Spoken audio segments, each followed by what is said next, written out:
National crush Rashmika మందనకి పెద్ద కష్టమే వచ్చి పడింది.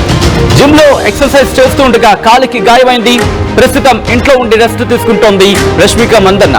సోషల్ మీడియాలో ఫోటోలు షేర్ చేసింది నేషనల్ క్రష్. నా గాయం ఎప్పుడు మానుతుందో ఆ దేవుడికే తెలియాలంటోంది. మళ్ళీ సికిందర్ కుబేర్ అసెట్స్ కి వెళ్లాలనుందంటోంది రష్మిక. తన దర్శకులకు క్షమాపణ కోరుతోంది. విజువల్స్ మీరు చూస్తున్నారు. తన కాలికి గాయమైంది. దాంతో బ్యాండేడ్ వేసిన సందర్భం మీరు చూడొచ్చు. కట్టుకట్టారు. ఆ కట్టుకట్టిన ఫోటోను చూపిస్తూ కాస్త ముఖం దీనంగా పెడుతూ ఈ పోస్ట్ చేసింది రష్మిక మందన్న. జిమ్ లో ఎక్సర్సైజ్ చేస్తూ ఉండగా కాలికి గాయమైంది. కాలు బెడికినట్టుగానే భావించవచ్చు. విజువల్స్ మీరు చూస్తున్నారు. ఎప్పుడైతే ఆ కాలికి గాయమైందో వెంటనే తను రెస్ట్ తీసుకుంటున్నారు. ప్రస్తుతం డాక్టర్లు చికిత్స అందించడం జరిగింది. మీరు చూస్తే రైట్ లెగ్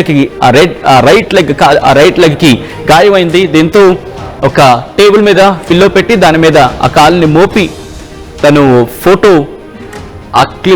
ఆ ఫొటోస్ ని సోషల్ మీడియాలో ఇన్స్టాగ్రామ్ లో పోస్ట్ చేయడం జరిగింది. అక్కడ మెన్షన్ చేసుకొచ్చారు. ఇది ఎప్పుడు తగ్గుతుందో నాకే అర్థం కావట్లేదు. వారాలు పడుతుందో, రోజులు పడుతుందో, లేకపోతే నెలలు పడుతుందో అర్థం కావటం లేదు. అంతవరకు కూడా నా డైరెక్టర్స్ కి ఐఎమ్ సారీ అంటూ తను మెన్షన్ చేయడం జరుగుతోంది.